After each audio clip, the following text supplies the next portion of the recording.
আপনি রাস্তায় হাঁটছেন বানরের মূর্তি নিয়ে, বানরের সাথে আপনার কি সম্পর্ক? বানরের সাথে বাঙালি সংস্কৃতির কি সম্পর্ক? আমরা কি বানর থেকে আসছি? তাহলে বানরের মূর্তি আমি হাটে নিয়ে হাঁটবো কেন? বানর থেকে আসছে কারা? ওই যে শনিবারে যারা মাছ ধরতে নিষেধ করা হয়েছিল তারপরে মাছ ধরেছে, আল্লাহ পাক বলছেন ওদেরকে বানর বানিয়ে দিয়েছে। জানেন না এটা? পড়েন, পড়াশোনা করেন। পড়াশোনা না করলে আমার সব কথা বুঝতে পারবেন না হয়তোবা। যদি বুঝতে না পারেন আরও একবার লেকচার শুনেন, রিপিটেড শুনেন, তারপরে আবার চেক করেন, ক্রস চেক করেন। একটা প্রজন্মকে আল্লাহ বানর বানিয়ে দিয়েছিলেন, কোরআনে দলিল আছে। আমরা কি সেই প্রজন্ম? তাহলে বানরের মূর্তি নিয়ে রাস্তায় হাঁটবো কেন? কেন আপনি পেঁচার সাথে আপনার কি সম্পর্ক? পেঁচা কি আমার ভাগ্যের প্রতীক? এত বাঙালি বাঙালি করে চিৎকার করেন, তাহলে আপনি এগুলো পড়ছেন কেন? কথা বলেন। আমাদের বাপ দাদারা বাঙালি ছিলেন, খাঁটি বাঙালি, তাহলে আমরা কেন এখন জয়ীফ বাঙালি হলাম কেন, জাল বাঙালি হলাম কেন? আপনার বাসার কমোড পর্যন্ত ইংরেজদের আদলে করা, সবকিছুই খাবার অভ্যাস, খাদ্যাভ্যাস আপনি পিৎজা বার্গার ছাড়া খাইতেই পারেন না, খাদ্যাভ্যাস ইংরেজদের। তারপরে খাওয়া হালাল না হারাম সেটা প্রশ্ন করছি না আমি। আপনি প্যাশনেট না তো আমাদের সংস্কৃতি নিয়ে? আমাদের সংস্কৃতির মূল জায়গাটা কই? পাঞ্জাবি পায়জামা তো পড়ছেন না, এটা আমাদের সংস্কৃতি ছিল। ঢিলে ঢালা পোশাক পরতাম। আমাদের সংস্কৃতি ছিল মাছে ভাতে বাঙালি। ওই মাছ তো ফরমালিন দিয়ে সব নষ্ট করে ফেলেছেন। মাছেও ভেজাল, ভাতেও ভেজাল, পুকুর সব ভরাট করে ফেলতেছেন, নদীগুলো শুকায় যাচ্ছে। নদীমাতৃক বাংলাদেশ, নদী কোথায়? নদীতে পানি কোথায় বলেন? পানির ন্যায্য হিস্সাই বা কোথায়? আমাদের কি পানির ন্যায্য হিস্সা দেয়া হচ্ছে? তাহলে আমরা কি দাস হয়ে থাকবো নাকি? আল্লাহ পাক আমাদেরকে বোঝার তৌফিক দান করেন। সংস্কৃতি দেখেন, সংস্কৃতি কি ছিল আমাদের? আমাদের বাপদাদাদের যুগটা চলে যান, ওই ফজরের আগে তারা ঘুম থেকে উঠতেন। আসসালাতু খায়রুম মিনান নাওম, কানে গেলে ঘুম থেকে উঠে যাইতেন, নামাজ পড়তেন। বাংলার ঘরে ঘরে কোরআন তেলাওয়াত শোনা যাইতো। এখন কি শোনা যায়? ফজরে পুরা ঘুম। প্রথম কাতারে আপনি যে কয়টা মানুষকে পাবেন তার মধ্যে 90% দাড়ি পাকা যুবকদেরকে আপনি পাবেন। এরা ঘুমাচ্ছে রাত 3টা-4টায়, 3-4টা পর্যন্ত এরা ফেসবুক, ইউটিউব, টিকটক এবং মেয়েদের সাথে হারাম অ্যাফেয়ার। এই ছেলেরা কি আদতে বাঙালি? এরা কি বাঙালি? না আমরা মুসলমান হতে পেরেছি ঠিক মতো, না বাঙালি হতে পেরেছি ঠিক মতো। যখন ইংরেজ বিরোধী বিদ্রোহ চলছিল না, তখন বাঙালিরাও কবিতা লিখেছিল হিন্দিতে। আপনারা তো এগুলো হিস্ট্রি পড়েনও না। তখন তারা বলতেন, একটা স্লোগান দিতেন, সরফরোশি কি তামান্না আব হামারে দিল মে হ্যায়, দেখনা হ্যায় জোর কিতনা বাজুয়ে কাতিল মে হ্যায়। বুঝেন না এই কথা? আমাদের মনের মধ্যে এখন সরফরোশি কি তামান্না, স্বাধীনতার চেতনা আমাদের মনের মধ্যে এসেছে। দেখার বাকি আছে জালেমের বাহুতে কত শক্তি আছে। আপনারা এখন কাজী নজরুল ইসলামের কবিতা পড়েন না। এক ভাই কবিতা আবৃত্তি করেছিলেন এখানে, খুব সুন্দর হয়েছে, মাশাআল্লাহ। এগুলোর চর্চা কোথায়? সংস্কৃতি নিয়ে যে আমরা এত বড়াই করি, বলেন বাঙালির সংস্কৃতির চর্চা কোথায়? কাজী নজরুল ইসলামের কবিতা আমরা আমাদের পাঠ্যপুস্তকে পড়েছি। ওমর রাদিয়াল্লাহু আনহুকে নিয়ে কবিতা ছিল, মনে আছে? মনে নেই, ভুলে গেছেন? আমরা পড়েছি, মনে নেই আপনাদের? আস্তাগফিরুল্লাহ। উমর ইবনুল খাত্তাব আমিরুল মুমিনিন, তোমার কি জানি, তোমার স্মৃতি আজানের ধ্বনি না, জানে না মুয়াজ্জিন। আমি ভুলে গেছি, অনেকদিন আগে পড়াইগুলো, আমি চর্চা এখন করি না। তো মুয়াজ্জিন জানে না যে হে আমিরুল মুমিনিন, তোমার স্মৃতিতেই এই আজান দেয়া হচ্ছে। মানে আমিরুল মুমিনিনের যে স্বপ্ন, এখান থেকে কিন্তু আজানের ইয়াটা আসছে। আর যায়েদ ইবনে সাবিত রাদিয়াল্লাহু আনহুর স্বপ্ন থেকে তিনি হেঁটে যাচ্ছেন, একবার উটের পিঠে ভৃত্যকে বসালেন আর ভৃত্যকে নামালেন, তিনি উঠলেন, উনি নামলেন, ভৃত্যকে উঠালেন, এভাবে পায়ে হেঁটে হেঁটে বাইতুল মুকাদ্দাস পর্যন্ত গেলেন। জানেন না আপনারা এগুলো ঘটনা? কোথায় এগুলো, কোথায় এখন বলেন? আছে পাঠ্যপুস্তকে? ঢাক, ঢোল, দুগি, তবলা কি শুরু করেছেন আপনারা? আসলে বাঙালি সংস্কৃতি বলতে কি বোঝাচ্ছেন? আহমেদ সফার নাম শুনেছেন?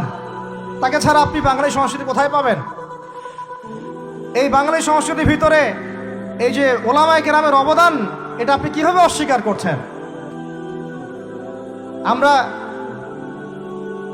আমরা এখন পড়ে আছি কয়েকটা বিষয় নিয়ে। দেখেন, গান বাজনা, ঢাকঢোল, ডুগি তবলা এবং এমন কিছু সংস্কৃতির নামে কাজ যেগুলোর মধ্যে শিরক আছে অথবা বেদাত আছে অথবা কুফর। আপনি রাস্তায় হাঁটছেন বানরের মূর্তি নিয়ে, বানরের সাথে আপনার কি সম্পর্ক? বানরের সাথে বাঙালি সংস্কৃতির কি সম্পর্ক? আমরা কি বানর থেকে আসছি? তাহলে বানরের মূর্তি আমি হাটে নিয়ে হাঁটবো কেন? বানর থেকে আসছে কারা? ওই যে শনিবারে যারা মাছ ধরতে নিষেধ করা হয়েছিল তারপরেও মাছ ধরেছে, আল্লাহ পাক বলছেন ওদেরকে বানর বানিয়ে দিয়েছে। জানেন না এটা? পড়েন, পড়াশোনা করেন। পড়াশোনা না করলে আমার সব কথা বুঝতে পারবেন না হয়তোবা। যদি বুঝতে না পারেন আরও একবার লেকচার শুনেন, রিপিটেড শুনেন, তারপরে আবার চেক করেন, ক্রস চেক করেন। একটা প্রজন্মকে আল্লাহ বানর বানিয়ে দিয়েছিলেন, কোরআনে দলিল আছে। আমরা কি সেই প্রজন্ম? তাহলে বানরের মূর্তি নিয়ে রাস্তায় হাঁটবো কেন? কেন? আপনি পেঁচার সাথে আপনার কি সম্পর্ক? পেঁচা কি আমার ভাগ্যের প্রতীক? হাত থেকে যদি কিছু পড়ে যায়, আমাদের অনেকে বলে যে একটু বসে যান, অমঙ্গল হতে পারে। চিরুনি পড়ে গেলে বলে যে মেহমান আসতে পারে। বিড়াল সামন দিয়ে চলে গেলে বলে একটু বসে যায়, অমঙ্গল হতে পারে। ইসলাম কি বলছে জানেন? যখনই মনের মধ্যে কোনো কুলক্ষণ আসবে আপনি পড়বেন, আমার সাথে বলেন, আপনি পড়বেন আল্লাহুম্মা লা খায়রা ইল্লা খায়রুক ওয়ালা